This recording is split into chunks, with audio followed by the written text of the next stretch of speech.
The rope swung from the old oak tree at the edge of Hangtown, California, and Katherine Marlowe knew it was meant for her. She stood in the doorway of her small cabin on the outskirts of town, watching the dust rise from the approaching horses, her hands still stained green from crushing yarrow and comfrey. The summer of 1872 had been brutal, with fever sweeping through the mining town like wildfire, and Katherine had done what she always did when people suffered. She healed them. She saved lives with the herbs her grandmother had taught her to cultivate and combine, with poultices and tinctures that worked when the town doctor's bloodletting and mercury treatments failed. But gratitude was a fickle thing in a place where superstition ran deeper than the gold veins in the surrounding hills. The riders stopped 50 yards from her door, close enough that she could see the suspicion in their eyes, far enough that they could convince themselves they were being cautious rather than cowardly. Mayor Preston sat astride a gray gelding, his face red from sun and self-righteousness. Beside him was Sheriff Coleman, who at least had the decency to look uncomfortable. Behind them, a dozen miners and townsmen formed a ragged semicircle of accusation. "Katherine Marlowe," the mayor called out, his voice carrying across the dry earth. "There are those who say you practice dark arts, that your remedies are the devil's work." Katherine stepped fully into the sunlight, her dark hair pulled back from a face that had seen 23 years of life, though her green eyes held a weariness that suggested more.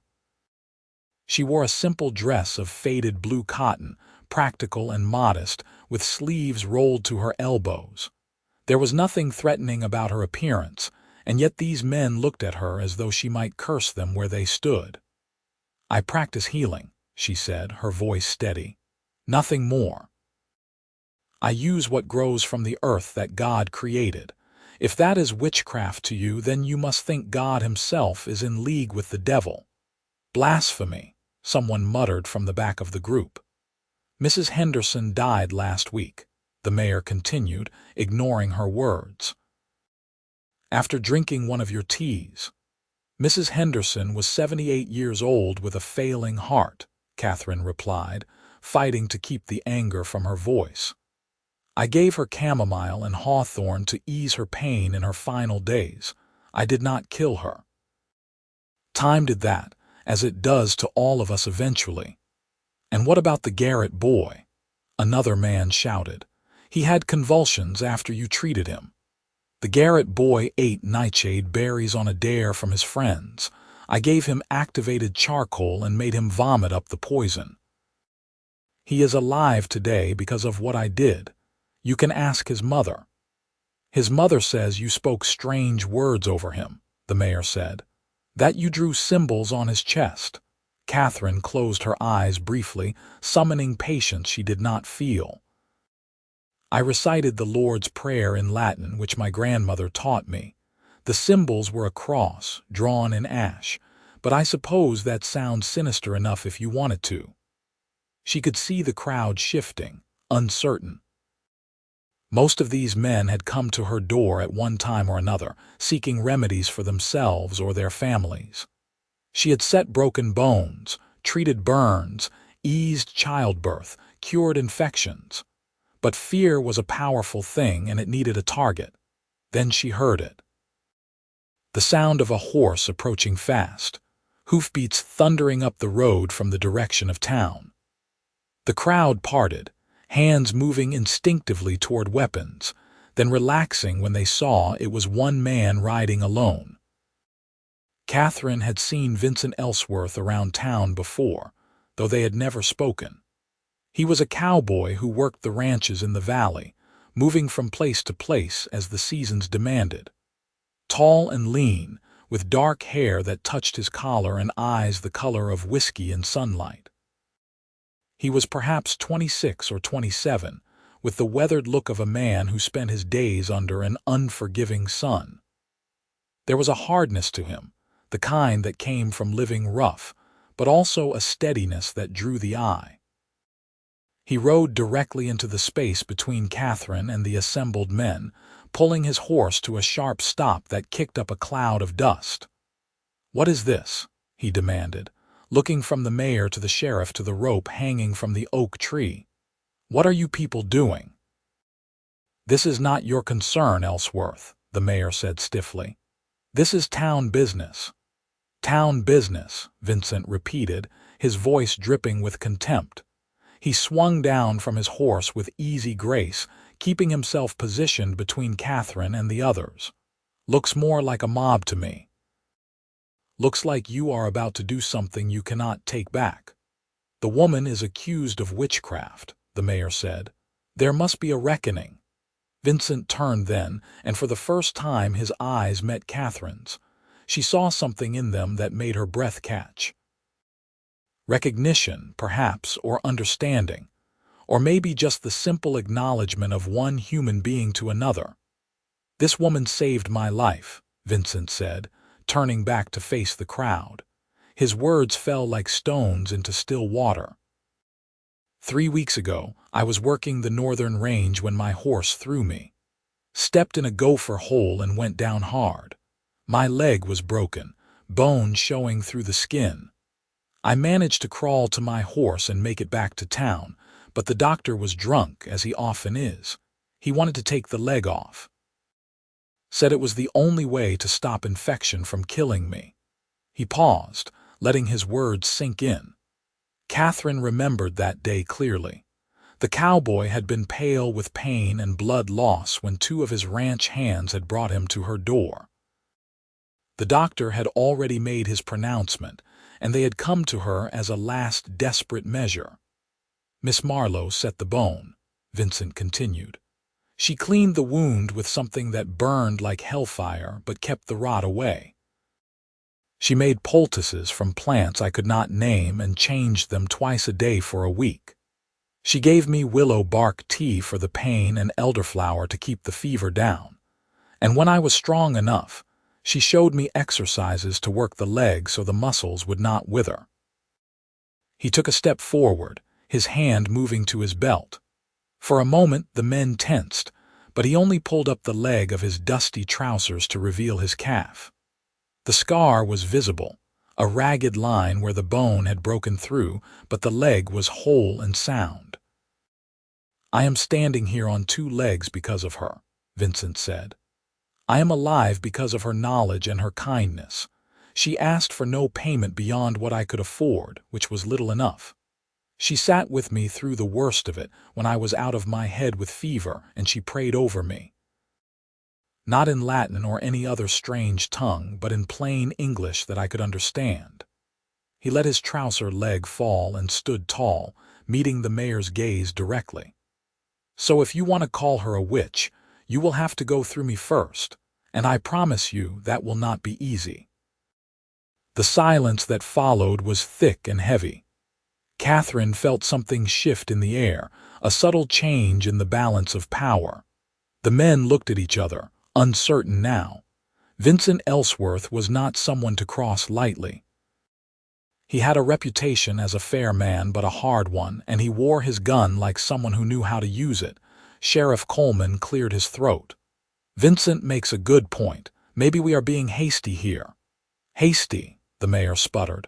"There have been complaints." "There are always complaints," the sheriff replied wearily. "People get sick. People die. That is the way of the world. It does not mean we should hang the one person in town who actually seems to help more often than not. The doctor says her methods are unnatural," another man insisted. Vincent laughed, a short, bitter sound. "The doctor is a quack who kills more patients than he cures. If we are going to hang someone for malpractice, maybe we should start there." That drew a few nervous chuckles from the crowd. Everyone knew about Dr. Morrison and his fondness for whiskey and outdated treatments. The mood was shifting. Katherine could feel it. The bloodlust was draining away, replaced by uncertainty and shame. The mayor looked around, realizing he was losing control of the situation.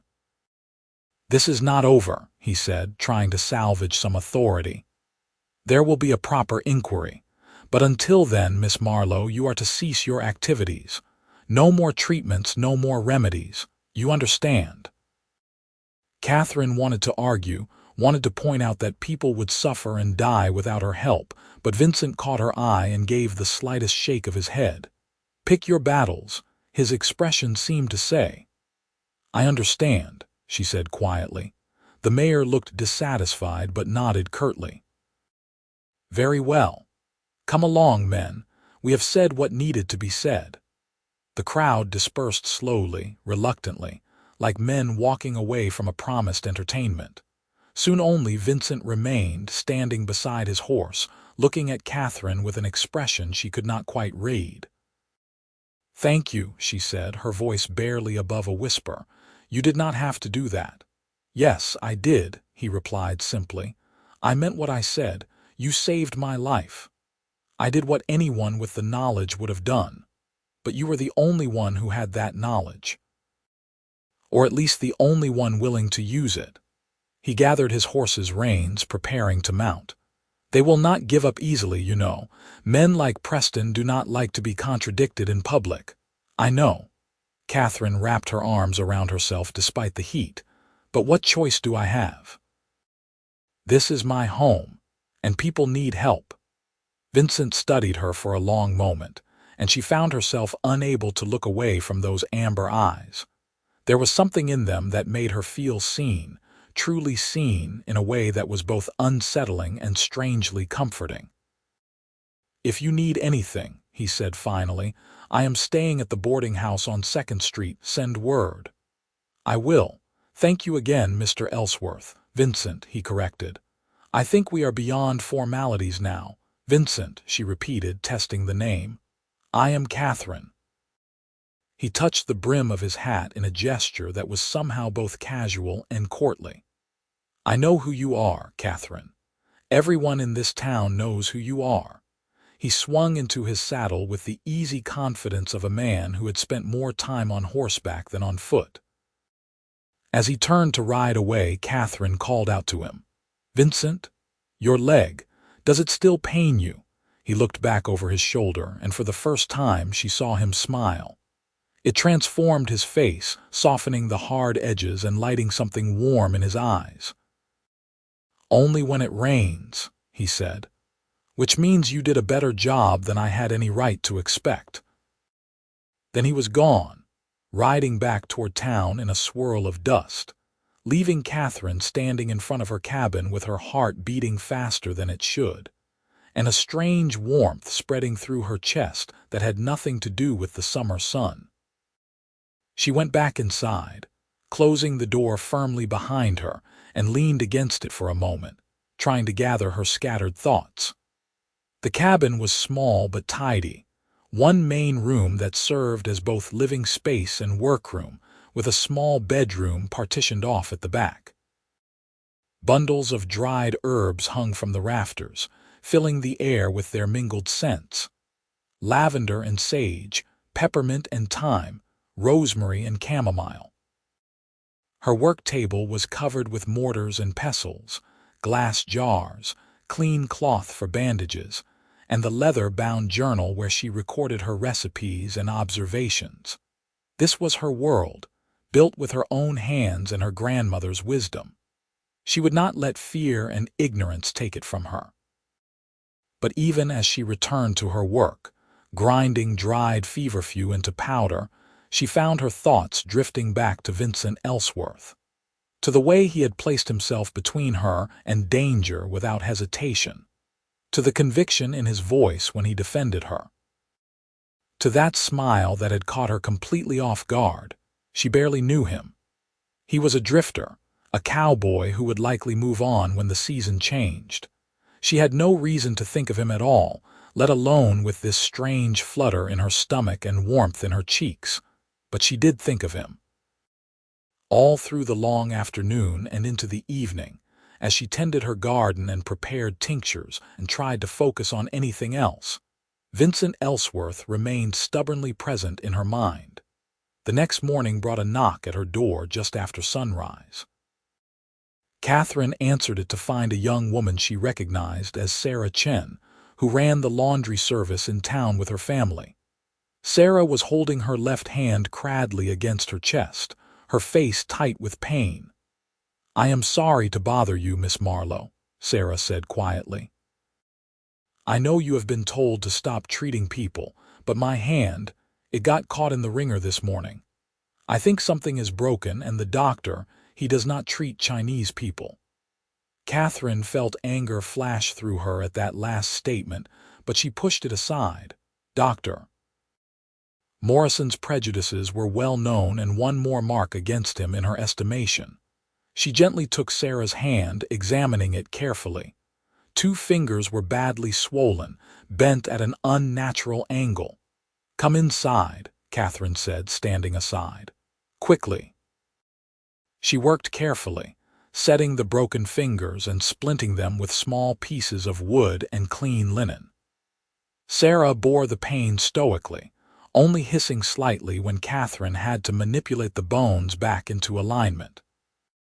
When the work was done, Catherine made a tea of willow bark and turmeric for the pain and inflammation. "Keep the splint dry and do not use the hand for at least 6 weeks, Catherine instructed. "Come back in a week and I will check the healing." "Thank you," Sarah said fervently. "How much do I owe you?"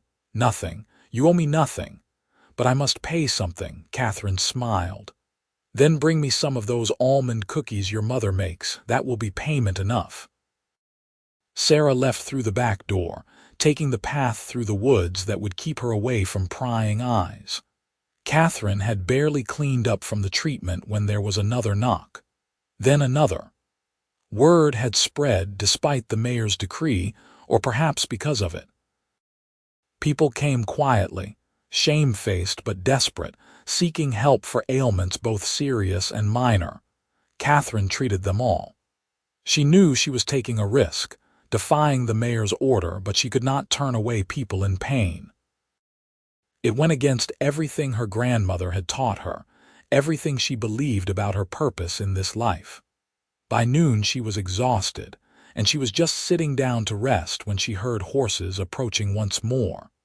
Her heart sank. Had someone reported her? Was the mayor coming back to make good on his threats? But it was Vincent who appeared in her doorway, leading his horse and carrying a large bundle wrapped in cloth. "I thought you might be hungry," he said without preamble. "And I figured you probably have not had time to cook for yourself, what with half the town sneaking out here for treatment." Catherine stared at him. "How did you know? I have eyes and ears. People talk." He came inside without waiting for an invitation, setting the bundle on her table and unwrapping it to reveal fresh bread, cheese, smoked meat, apples, and a jar of what looked like honey. "The mayor knows too, by the way. He is working himself into a fine rage about it." "I cannot turn people away," Catherine said quietly. "I cannot just let them suffer. I know. I am not criticizing. I am just warning you." Vincent looked around the cabin with interest, taking in the hanging herbs and the organized chaos of her workspace. "This is impressive. You have quite the operation here. My grandmother taught me everything. She was a healer too back in Missouri. When she died, I came west looking for a fresh start. I thought maybe out here people would be less superstitious. I was wrong." Vincent pulled out one of the simple wooden chairs at her table and sat down, gesturing for her to do the same. "People are the same everywhere. They fear what they do not understand, and they especially fear women who have power they cannot control." Catherine sat slowly, surprised by his insight. "You sound like you have given this some thought." "I have known a few women who did not fit into the neat little boxes society wanted to put them in. My mother was one. She could shoot better than most men, ride harder, work longer. My father loved her for it, but the rest of the town thought she was improper. They made her life difficult until she finally stopped caring what they thought."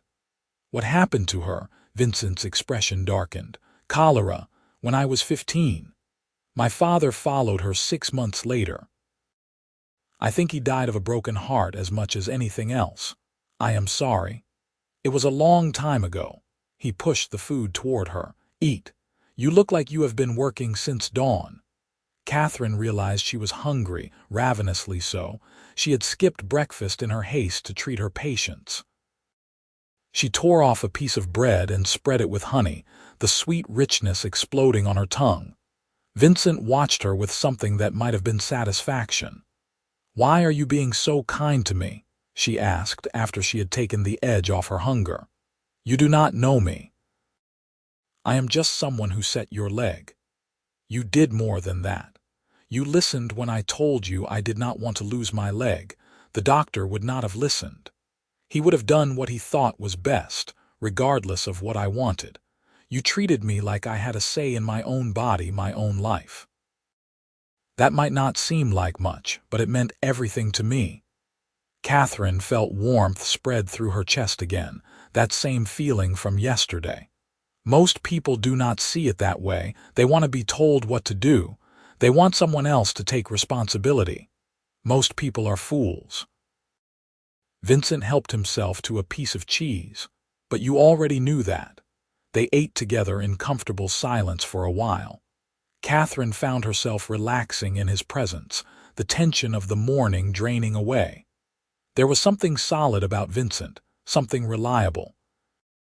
He did not fill the silence with empty words or make promises he might not keep. He simply was, steady and real, and she found that more comforting than she would have expected.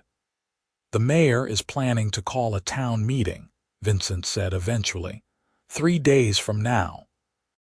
"He wants to put your fate to a vote." Katherine set down the apple she had been eating, her appetite suddenly gone. "A vote on what? Whether to hang me? Whether to banish you from Hangtown. He thinks that sounds more civilized than execution. He can tell himself he is being merciful." "Merciful," Katherine repeated bitterly. "Where would I go? Everything I have is here, my home, my garden, my supplies." "I know." Vincent leaned forward, his expression serious. "That is why we need to change people's minds before that meeting happens.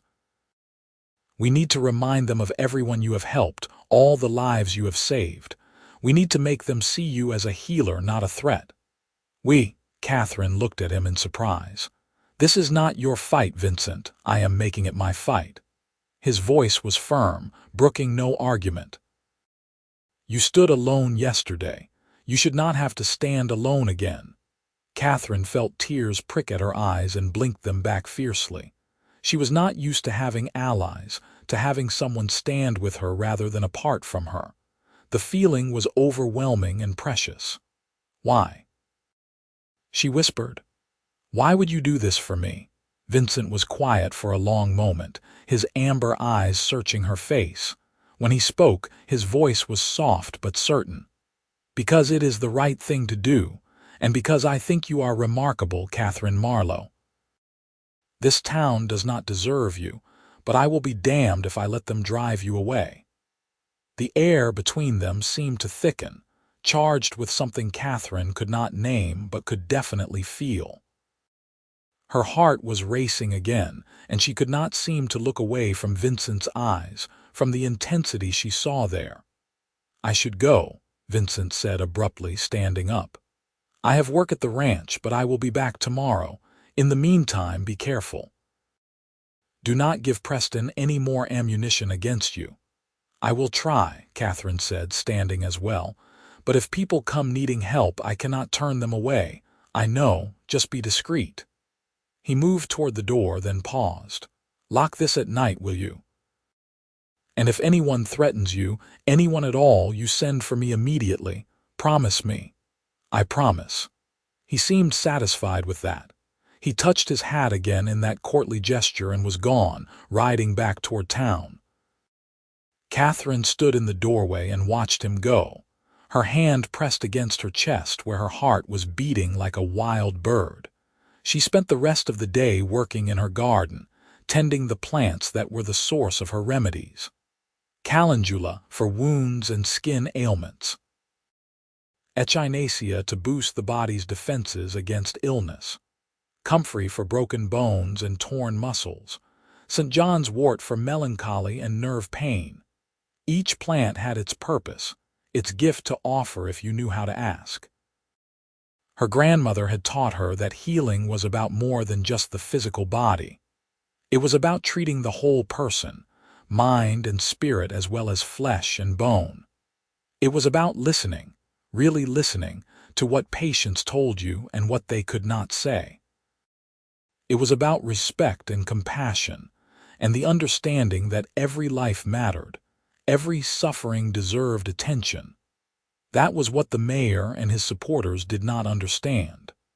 They saw her as a threat because she operated outside their control, outside the established order. They did not care that the established order was failing the people it was supposed to serve. They only cared about maintaining their power. As the sun began to set, painting the California sky in shades of orange and gold, Katherine went back inside and lit her lamps. She pulled out her journal and began to write, recording the day's treatments and her observations. Sarah Chen's fingers had been a clean break, likely to heal well with proper care. Old Mr. Patterson's gout was responding well to cherry juice and celery seed. Young Tommy Wright's persistent cough had finally cleared up after 2 weeks of thyme tea and steam inhalations with eucalyptus. Lives saved. Suffering eased. That was what mattered. That was what she had to make the town see. The next 3 days passed in a blur of activity. Vincent came each morning, bringing food and news from town. Together they made a list of everyone Katherine had treated in the past year, along with the outcomes. The list was longer than Katherine had realized, over 60 people, many of whom were still alive because of her interventions. "We need to get these people to speak on your behalf," Vincent said, studying the list. "Not all of them will have the courage, but some might, especially if they understand what is at stake." They divided the list and spent the days going door to door, speaking to Katherine's former patients. Some were sympathetic but fearful, unwilling to defy the mayor publicly. Others were grateful and angry that Katherine was being persecuted. A handful, including the mother of the Garrett boy, agreed to speak at the town meeting. Through it all, Katherine found herself growing increasingly aware of Vincent's presence.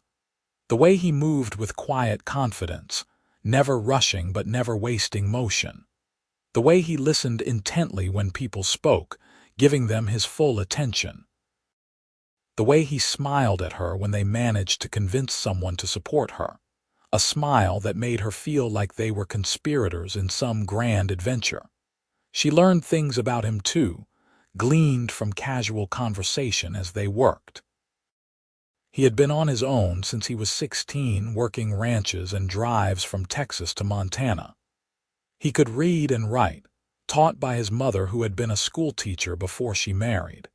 He preferred coffee to tea, dawn to dusk, and straight talk to pretty words. He had a scar on his shoulder from a longhorn's horn and another on his ribs from a knife fight he claimed to have lost gracefully. "Gracefully?" Katherine had asked, amused. "I survived, did I not? That counts as a win in my book." She found herself looking forward to his arrivals each morning, to the easy companionship that had developed between them. She told him things she had never told anyone else, about her loneliness in this town that needed her but did not trust her, about her fear that she would never find a place where she truly belonged. "Maybe belonging is not about finding the right place," Vincent said thoughtfully. "Maybe it is about finding the right people." The night before the town meeting, Katherine could not sleep. She sat at her table, wrapped in a shawl despite the warm night, trying to prepare what she would say. How did you convince people to see past their fear? How did you make them understand that different did not mean dangerous? A soft knock at the door made her jump. She hesitated, then called out, "Who is there?" "It is me," Vincent's voice came back. She hurried to unlock the door, surprised to see him at this hour. "Is something wrong?" "No. I saw your light still on and thought you might be worrying yourself sick." He held up a bottle. "I brought whiskey. Figured we could both use some." Katherine let him in, and they sat at her table as they had done so many times over the past few days. Vincent poured them each a measure of whiskey in the tin cups she provided. Katherine sipped it cautiously, the liquor burning a warm path down her throat. "I am terrified," she admitted. "What if no one speaks for me? What if they vote to banish me anyway?" "Then we will figure something out," Vincent said simply. "You are not alone in this, Katherine. I will not let you be alone in this." She looked at him across the table, at his strong, honest face in the lamplight, and felt something shift inside her, like a door opening that she had not known was closed. This man, this near stranger, had become essential to her in just a few short days. The thought of him not being in her life anymore was suddenly unbearable. "Why are you doing all this?" she asked again, the question she had asked before but needed to hear answered again. Vincent set down his cup and reached across the table, taking her hand in his. His palm was calloused from hard work, warm and solid against her skin. "I think you know why," he said quietly. Katherine's breath caught. She did know, had known for days but had been afraid to acknowledge it. The way he looked at her, the way he stood close when he did not have to, the way his eyes followed her when he thought she was not watching. And her own feelings, growing stronger each day, the pull she felt toward him that had nothing to do with gratitude and everything to do with the fundamental rightness of his presence in her life. "Vincent," she whispered, not sure what she was asking for.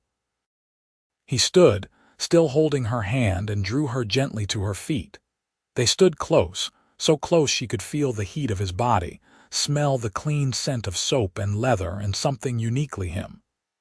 "I am not good with pretty words," he said, his voice low and rough. "But I need you to know that somewhere in the process of fighting for you, I started fighting for us, for the possibility of us, if that is something you might want too." "I do," Katherine said, her voice shaking with the force of her emotion. "I want that very much."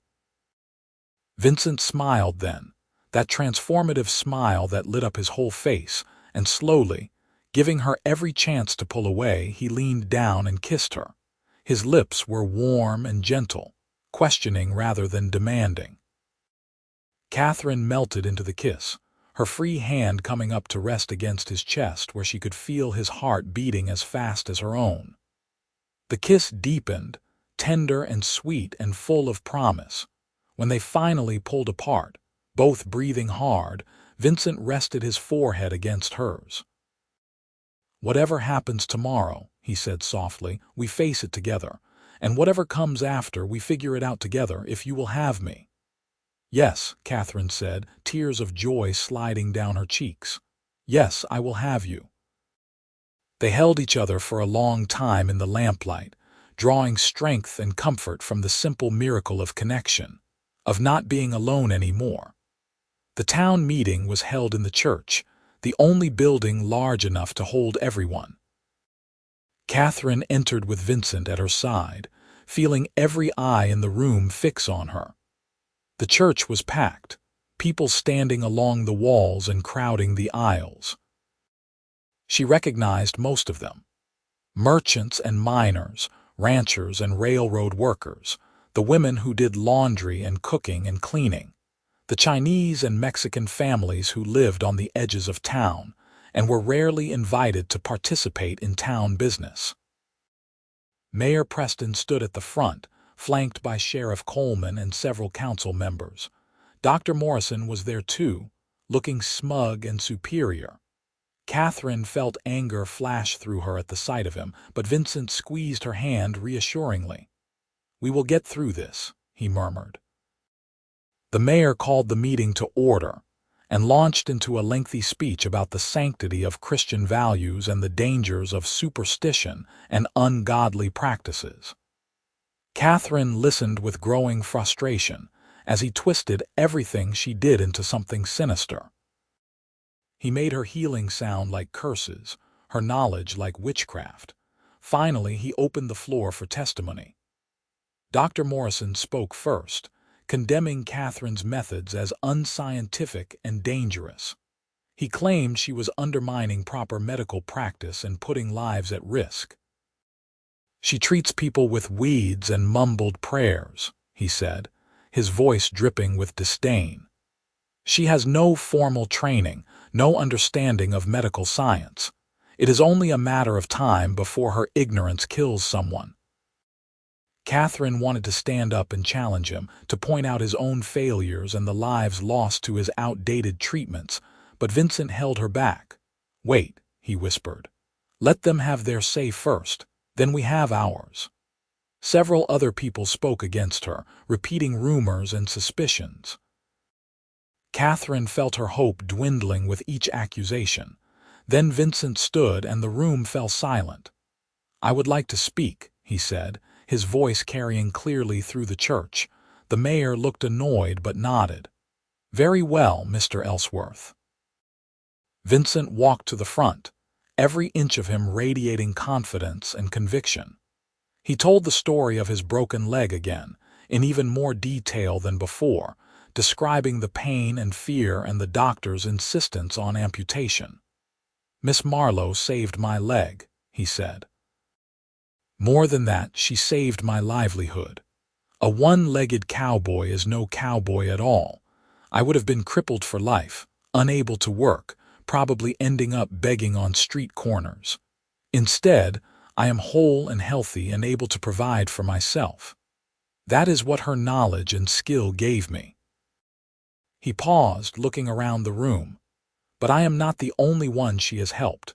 Mrs. Patterson, would you stand, please?" An elderly woman near the back stood up, looking nervous. "Would you tell everyone what Miss Marlowe did for your husband?" Vincent asked gently. "Mrs. Patterson's voice was soft but clear. "My husband had the gout, something terrible. Could not walk, could barely stand the pain. The doctor gave him laudanum, which made him sick and did not help the pain.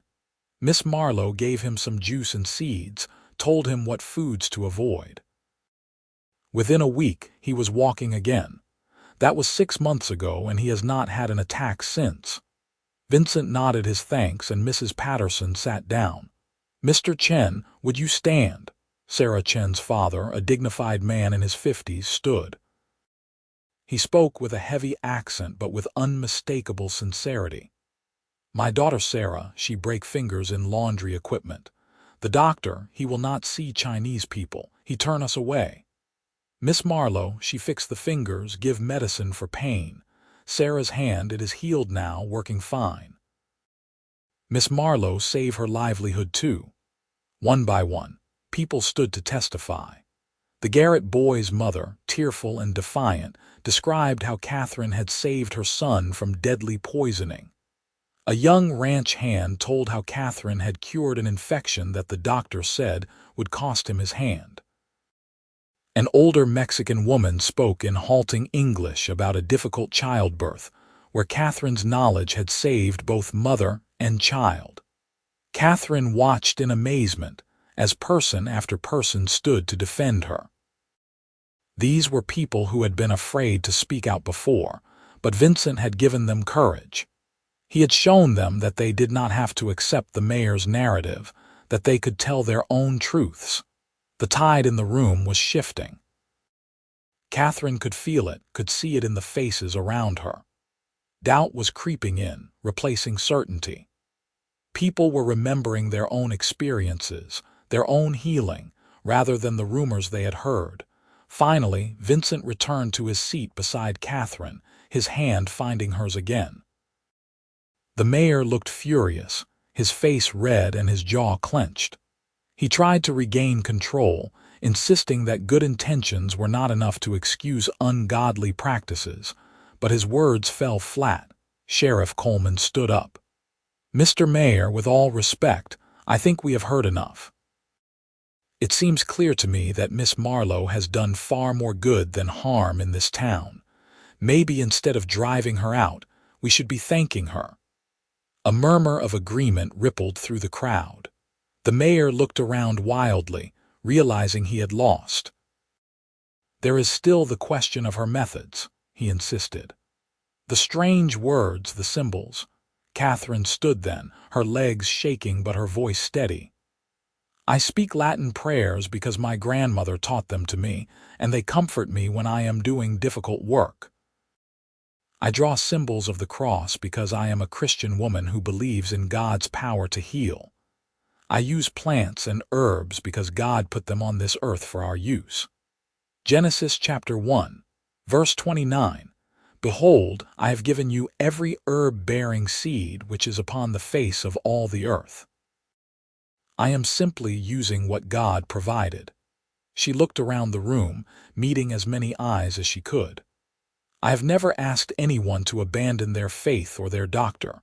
I have only offered another option, another way to seek healing. If that is witchcraft, then you should take it up with God, because He is the one who made the plants and gave me the mind to understand how to use them." The silence that followed was profound. Then someone in the back started clapping. Someone else joined in. Within moments, the entire church was applauding, and Catherine felt tears streaming down her face. The mayor tried one more time to call for a vote, but Sheriff Coleman cut him off. "I do not think that will be necessary, Mr. Mayor. The will of the people seems pretty clear. Miss Marlowe stays." Catherine sagged with relief, and Vincent's arm came around her, supporting her. The meeting dissolved into conversations and congratulations. People came up to Catherine, apologizing for doubting her, thanking her for her help, promising to stand with her if anyone threatened her again. Mrs. Garrett, the mother of the poisoned boy, grabbed Catherine's hands. "I am so sorry I did not speak up sooner. I was afraid, but that was cowardly of me. You saved my son's life, and I should have been shouting that from the rooftops." "It is all right," Catherine said, squeezing her hands. "You spoke up when it mattered. That is what counts." As the crowd thinned, Catherine and Vincent finally made their way outside into the warm evening air. The sun was setting, painting the sky in brilliant shades of pink and orange. Catherine took a deep breath, feeling like she could breathe properly for the first time in days. "You did it," Vincent said, smiling down at her. "You won them over." "We did it," Catherine corrected. "I could not have done this without you, Vincent. You gave them the courage to speak. You showed them it was possible to stand up to the mayor. They just needed someone to go first." He pulled her close, right there in front of the church where anyone could see, and kissed her forehead. "I am proud of you, Katherine Marlowe." "I love you," Catherine blurted out, then covered her mouth, shocked at herself. Vincent's eyes widened, and then he laughed, a joyful sound that made her heart soar.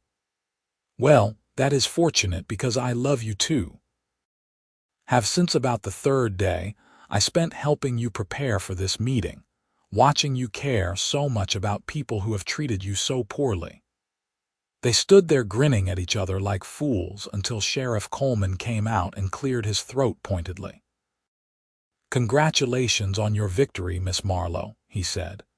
"And Mr. Ellsworth, you might want to know that the mayor is making noise about pressing charges against you for interfering with town business." Vincent shrugged. "Let him try. What is he going to charge me with? Speaking the truth?" "Probably. Preston does not like being made to look foolish." The sheriff tipped his hat to them both. "Just watch yourselves. He is not the forgiving type." Over the next few weeks, life slowly returned to normal, or rather to a new normal. Catherine continued her healing work, but now people came to her openly, without shame or secrecy. Some even came from neighboring towns after hearing about her skills.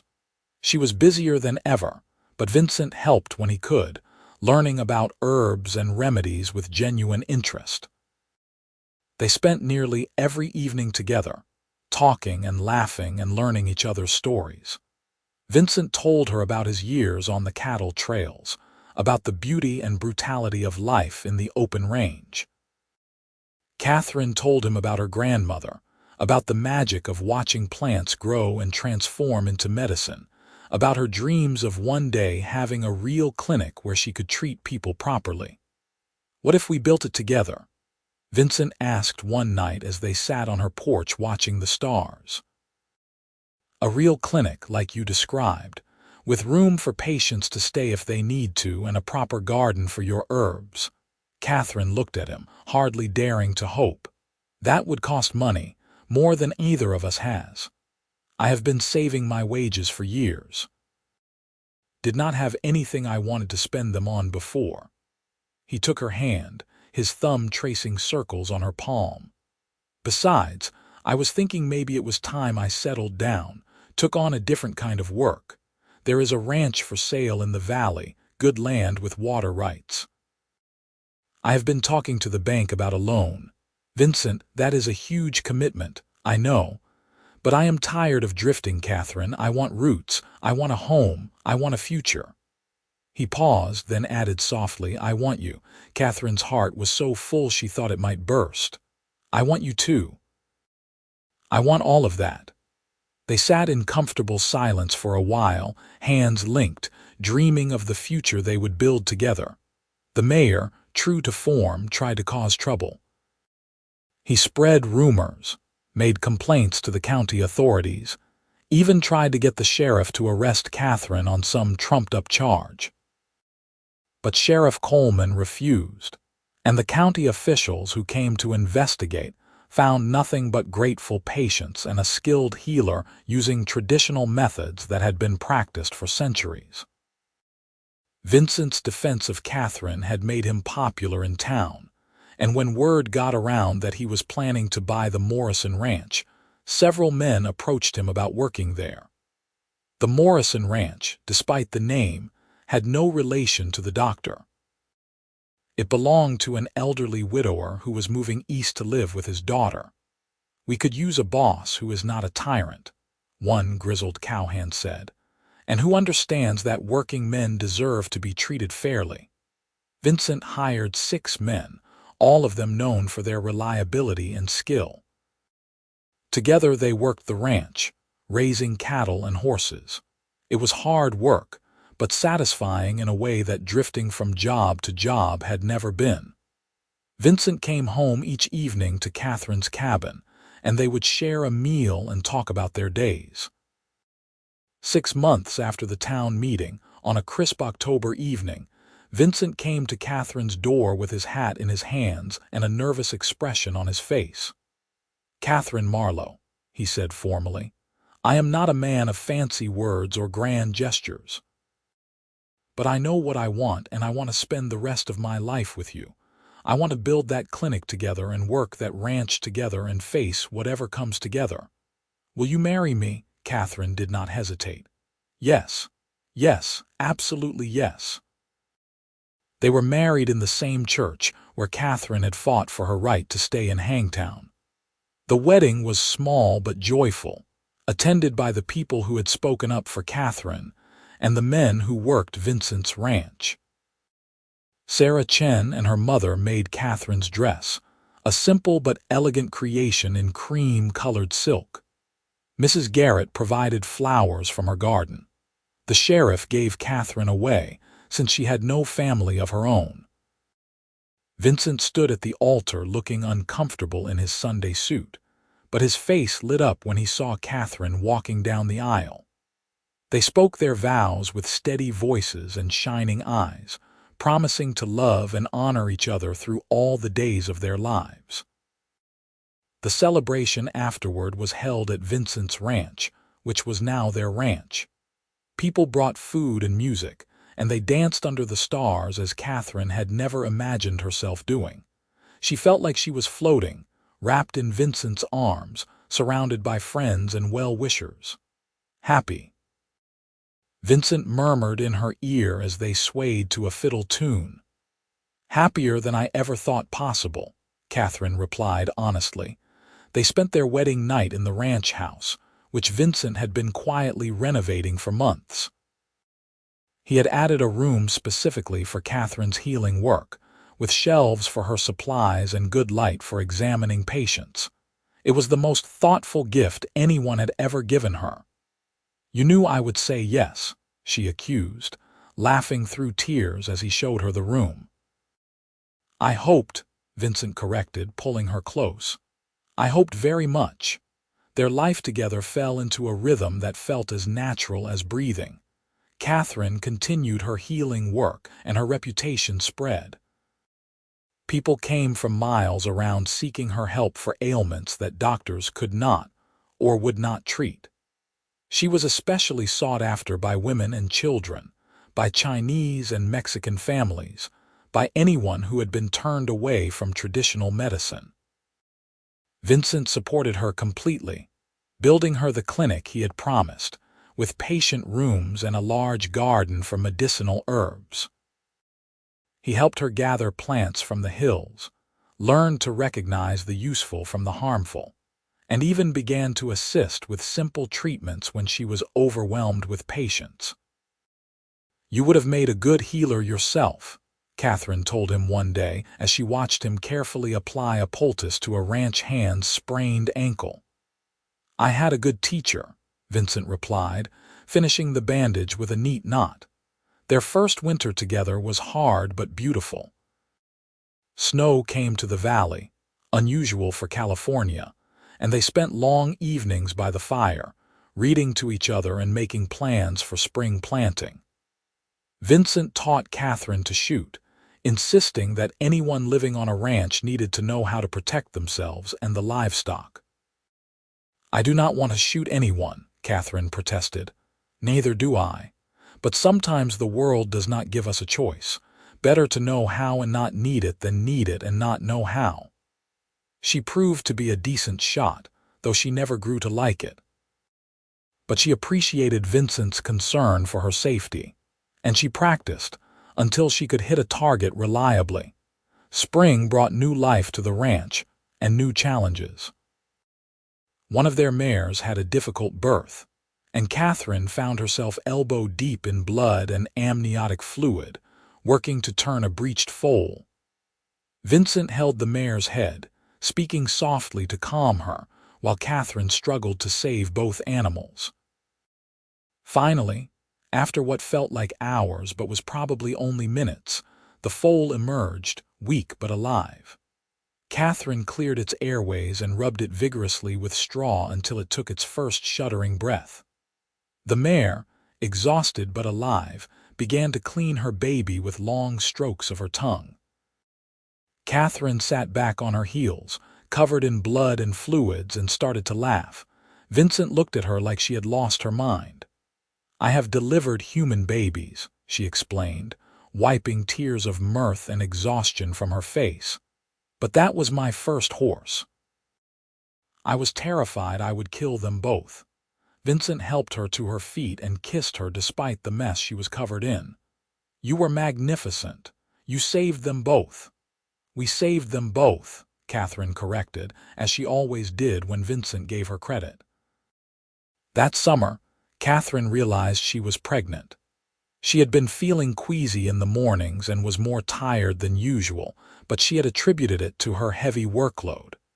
When she missed her monthly courses for the second time, she could no longer deny what her body was telling her.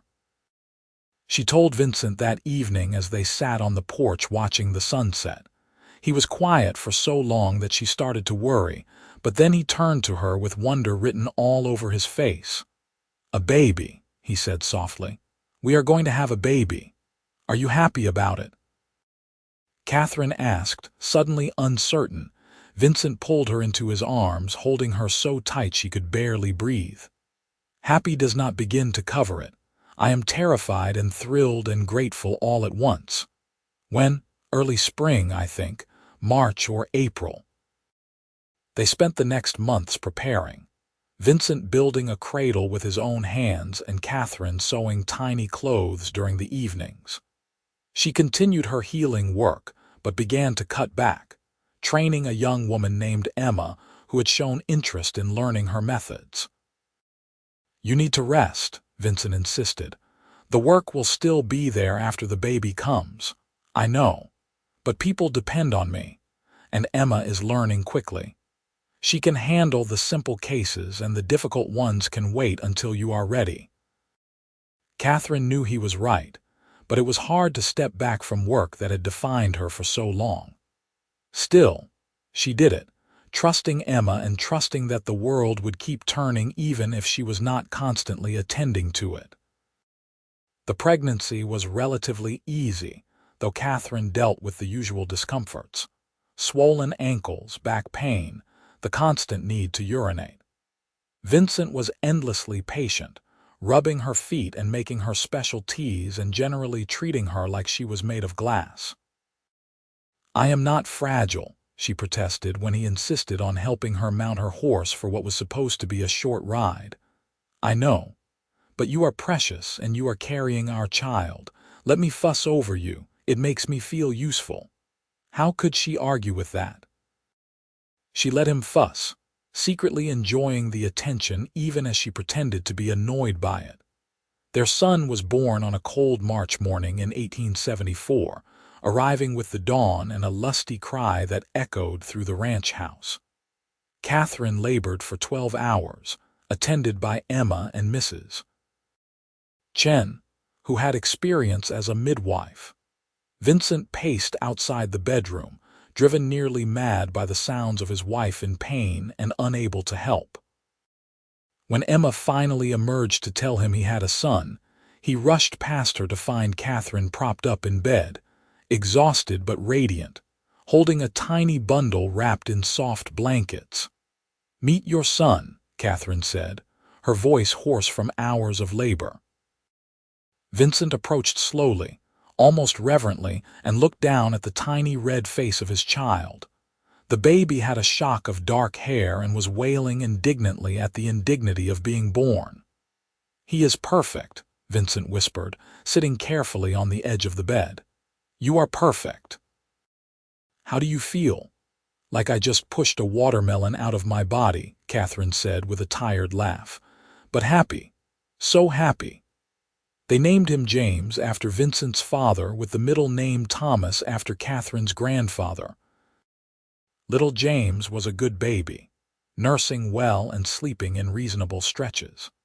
Vincent proved to be a devoted father, walking the floor with his son when he was fussy, changing nappies without complaint, and speaking to the baby in a soft, gentle voice Katherine had never heard him use before. "You are a natural at this," she told him one night as she watched him rock James to sleep. "I am just doing what my father did for me. He was a good man, a good father. I want to be the same for James."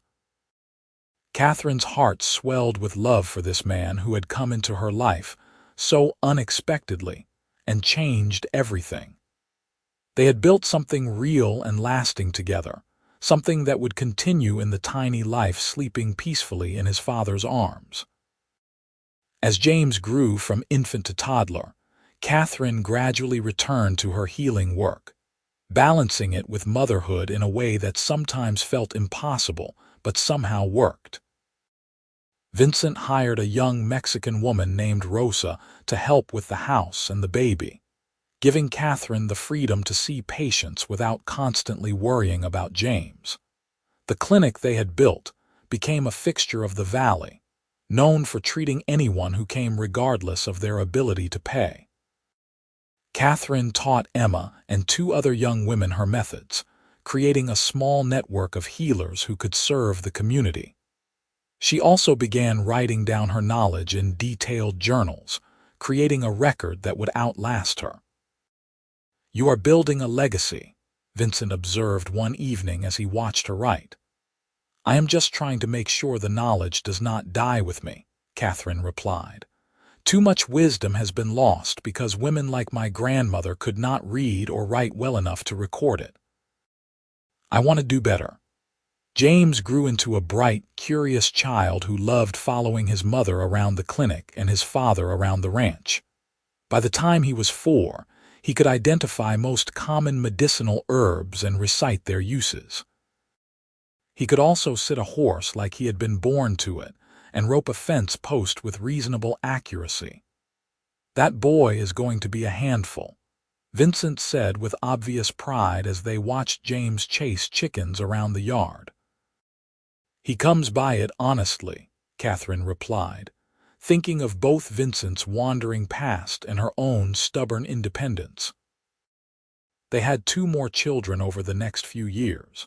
A daughter they named Grace, who arrived in the fall of 1876, and another son they called Samuel, who came in the spring of 1879.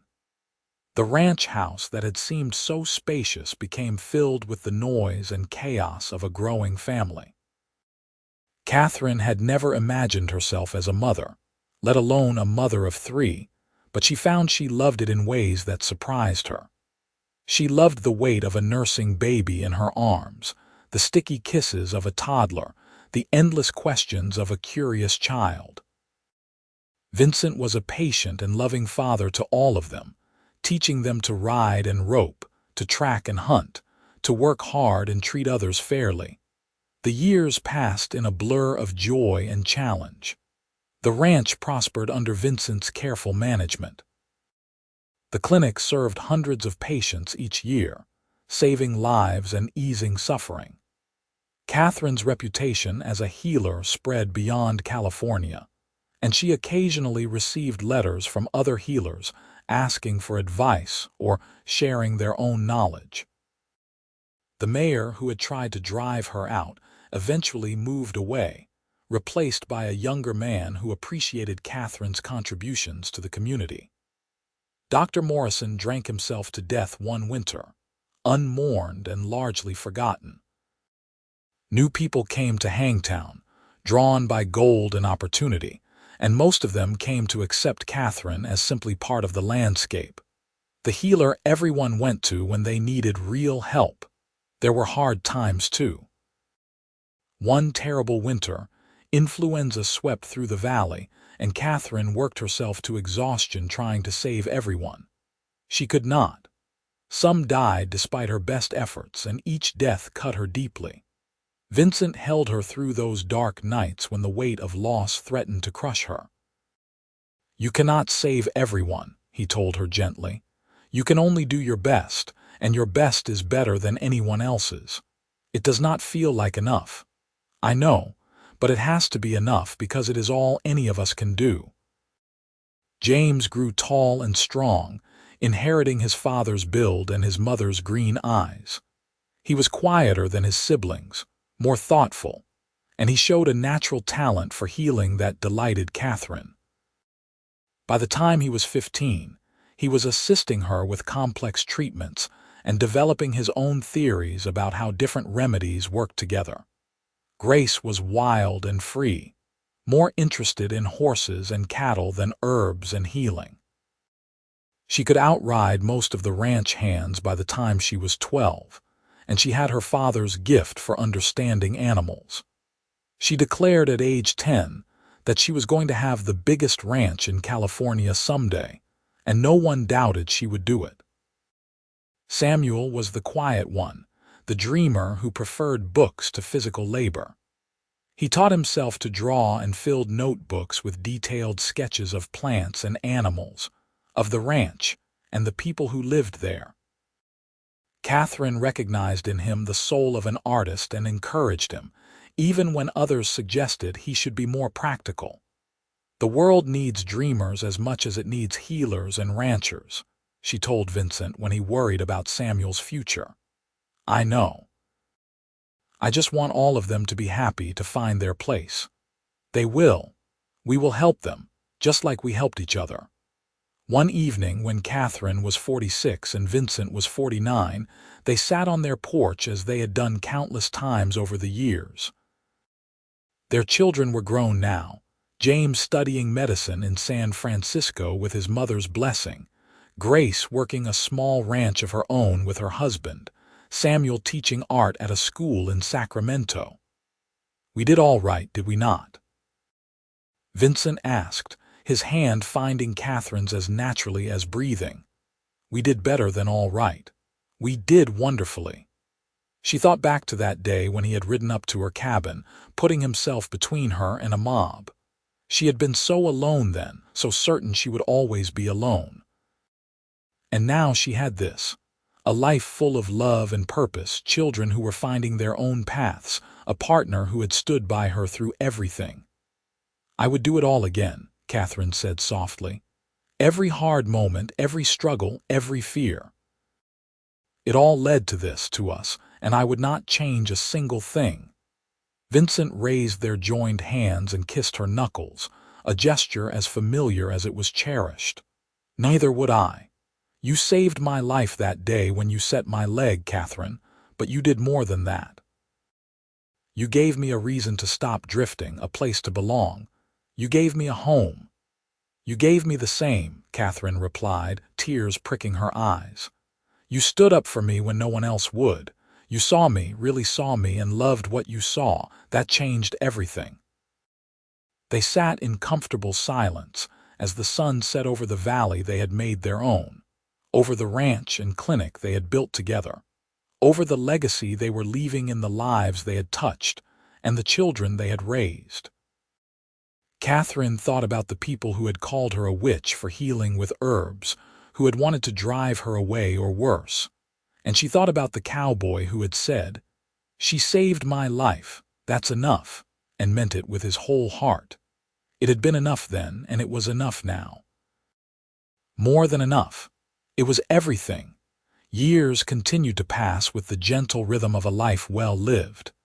Katherine and Vincent grew older together, their hair turning gray, their movements slower but no less purposeful. The ranch remained strong under Vincent's guidance, even as he began to hand over more responsibility to the capable hands he had trained over the years. Katherine's clinic continued to thrive, now run primarily by James and Emma, who had become a skilled healer in her own right. Katherine still saw patients occasionally, the ones who specifically requested her or who had particularly challenging cases. But mostly she enjoyed the luxury of retirement, spending time in her garden and writing the comprehensive herbal guide she had been compiling for years. James married a schoolteacher named Alice, and they gave Katherine and Vincent 3 grandchildren who loved visiting the ranch, listening to their grandmother's stories about healing and their grandfather's tales of the old cattle drives. Grace had 2 sons who were as wild and horse-crazy as their mother, and Samuel had a daughter who showed early signs of inheriting his artistic talent. On their 20th wedding anniversary, Vincent surprised Katherine with a trip to San Francisco. It was the first time either of them had left the valley in years, and Katherine was stunned by how much the world had changed. The city was full of new buildings and technologies that seemed almost magical. Electric lights, cable cars, telephones. "The world is moving so fast," she said, slightly overwhelmed. "Let it move," Vincent replied, taking her arm as they walked along the waterfront. "We built something that lasts. That matters more than keeping up with every new invention." They stayed in a fine hotel, ate at restaurants where white-clothed tables gleamed with silver and crystal, and attended a performance at the opera house that left Katherine breathless with wonder. But as lovely as it all was, she found herself eager to return home, to the valley and the ranch and the life they had made. "I am a country woman at heart," she admitted as their train carried them back toward Hangtown. "And I am a country man. We are well matched." Vincent smiled, that smile that still made her heart skip after all these years. They celebrated their 25th anniversary surrounded by family and friends, a huge gathering at the ranch that lasted all day and into the evening. Katherine looked around at the faces she loved, at the community they had built, and felt profoundly grateful for every twist and turn that had brought her to this moment. Sheriff Coleman, now retired but still spry, raised a glass in toast to Katherine and Vincent Ellsworth, who taught this town what it means to stand up for what is right, to fight for each other, and to build something lasting. May we all be so fortunate in love and life. Everyone drank to that, and Katherine felt tears slide down her cheeks. Vincent wrapped his arm around her, pulling her close. "Happy tears, I hope," he murmured. "The happiest," she assured him. As they grew older still, into their 50s and then 60s, Katherine and Vincent settled into the gentle rhythms of elderhood. They took long walks together in the mornings, moving slower than they once had but enjoying the journey all the more for it. They sat on their porch in the evenings, sometimes talking, sometimes just sitting in companionable silence, hands linked. Catherine's joints ached with arthritis, and she found herself taking the same willow bark tea she had prescribed to so many patients over the years. Vincent's back gave him trouble, legacy of too many years working cattle and horses, and Katherine made him special poultices that eased the pain. "We are falling apart," Vincent joked one evening as they both groaned getting into their rocking chairs. "We are not falling apart. We are just well used like good tools or favorite books," Katherine smiled. "And we still have each other, which is more than many people can say." Their children visited regularly, bringing grandchildren who filled the house with noise and laughter. Katherine taught her granddaughters about herbs and healing, passing on the knowledge her grandmother had given her.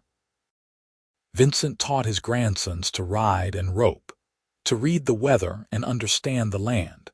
James had become a respected doctor in his own right, combining his mother's herbal knowledge with modern medicine in ways that were revolutionary. He had written several papers about the efficacy of plant-based remedies, citing his mother's careful records and observations. Katherine was immensely proud of him, of how he had taken her work and expanded it, giving it credibility in the wider medical community. Grace ran the largest ranch in the valley, just as she had declared she would as a child. She was known as a fair but tough boss, and her operation was one of the most successful in California. Samuel's artwork had been displayed in galleries in San Francisco and Sacramento, his detailed nature studies praised for their accuracy and beauty. "We raised good children," Katherine said one evening. "We did," Vincent agreed. "They have good hearts, all of them. That is what matters most." On a warm spring morning in 1899, Katherine woke to find Vincent watching her with an expression of deep contentment. "What?" she asked, self-conscious. "I am just counting my blessings," he said. "Starting with you." Katherine reached for him, and they held each other in the morning light. Two people who had built a life together from nothing more than courage and love and stubborn determination.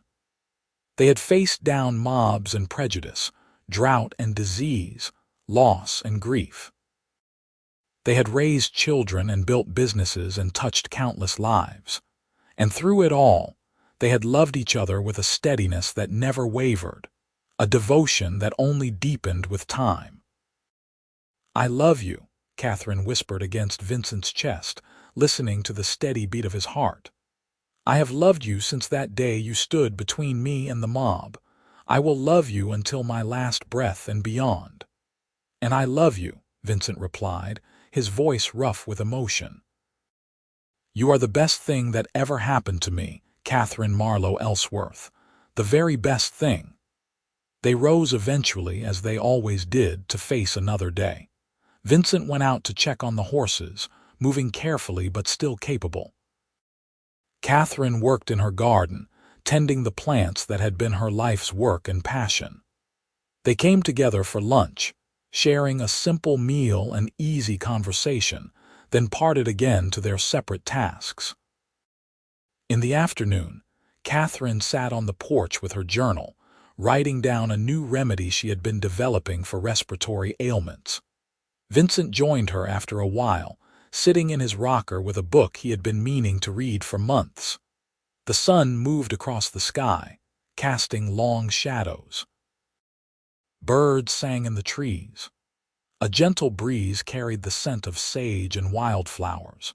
It was an ordinary day, unremarkable in every way except that it was theirs, another day in a life full of days, each one precious because they spent it together.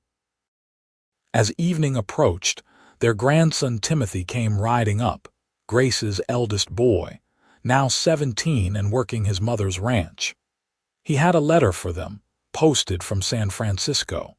Katherine opened it to find an invitation from James.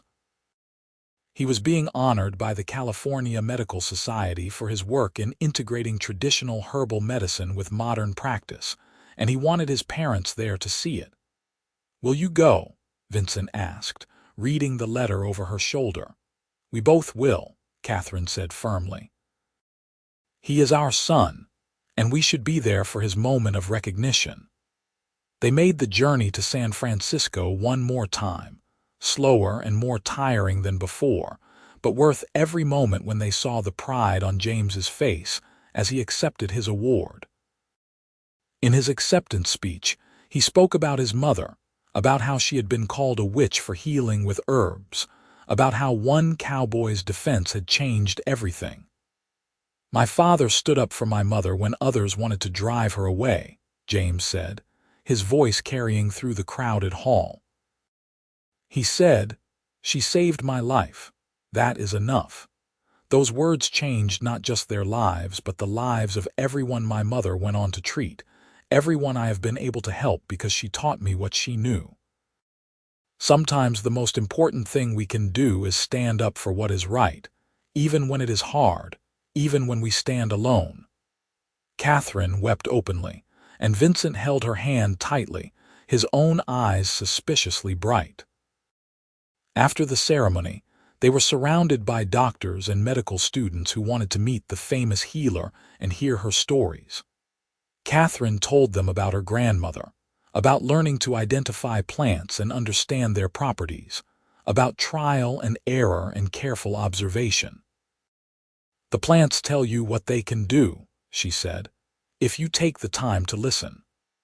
They returned to the valley tired but happy, carrying with them the memory of James's triumph and the knowledge that the work they had started would continue long after they were gone. The turn of the century came, ushering in 1900 with celebrations and reflections on how much had changed in the past decades. Katherine was 73 now, Vincent 76, and they marveled at having lived to see a new century dawn. "I never thought I would make it this long," Vincent admitted. "I lived rough for a lot of years. I should probably be dead by now." "Well, I am glad you are not," Katherine said tartly. "I still need you around. And I need you. Always have, always will."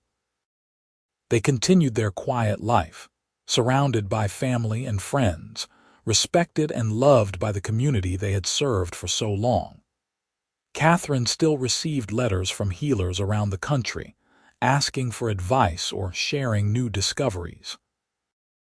Vincent still walked his land every morning, checking on things with the eye of a man who had spent his life working the earth. On a golden afternoon in October 1902, they sat on their porch as they had done thousands of times before. The valley spread out before them, beautiful and familiar, home in every sense of the word. Their children and grandchildren were coming for Sunday dinner, and Katherine had spent the morning cooking with help from Rosa, who was now in her 60s herself but still insisted on working. "Do you ever regret it?" Katherine asked suddenly. "Settling down here, giving up the wandering life?" Vincent considered the question seriously, as he always did when she asked him something. "Not for 1 second," he said finally.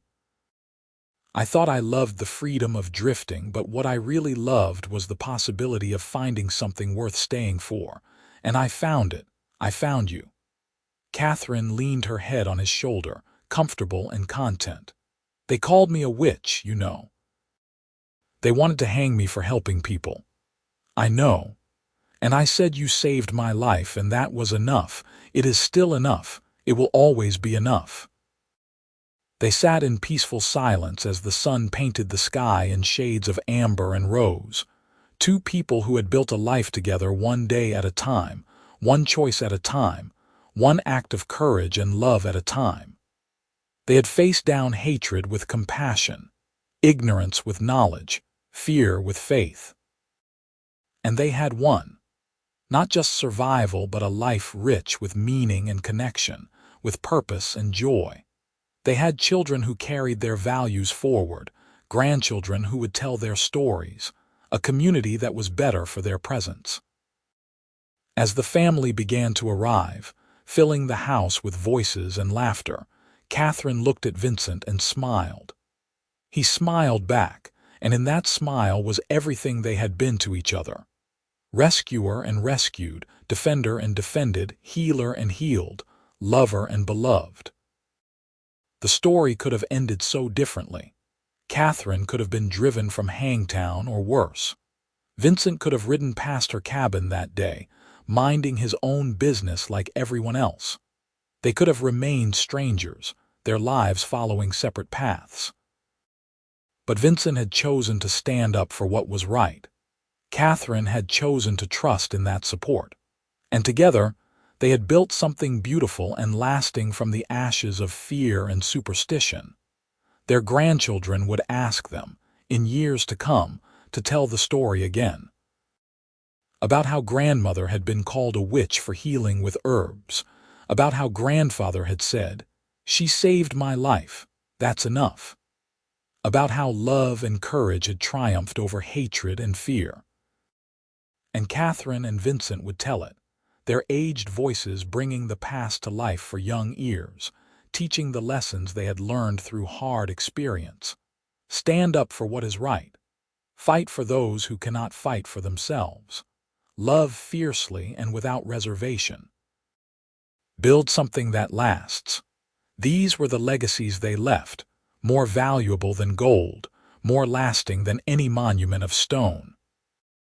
They left them in the children they raised, the patients they healed, the community they served, and in the simple fact of their love, which had endured and deepened through more than 30 years of marriage. As the evening wore on and the family gathered around the dinner table, Katherine looked at the faces she loved and felt her heart swell with gratitude. This was what it was all for, this collection of souls connected by blood and choice, by history and hope.